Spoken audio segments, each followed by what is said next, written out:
Telangana BJP పాత నేతలపై ఘాటు వ్యాఖ్యలు చేశారు ఆ పార్టీ ఎమ్మెల్యే రాజా సింగ్. ఎవరిని టార్గెట్ చేశారో మరి సూపర్ సీనియర్స్ ని మాత్రం పాత సామానుతో పోల్చారాయన.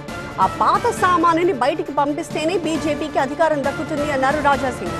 పాత సామాను నేతలు ఏ ప్రభుత్వం వస్తే ఆ సీఎం ని సీక్రెట్ గా కలుస్తారు అంటూ విమర్శించారాయన. పార్టీ నాదే అనుకునే వాళ్ళని బయటికి పంపించేయాలని, దీనిపై బీజేపీ అధిష్టానం ఆలోచించాలని అన్నారు రాజా సింగ్.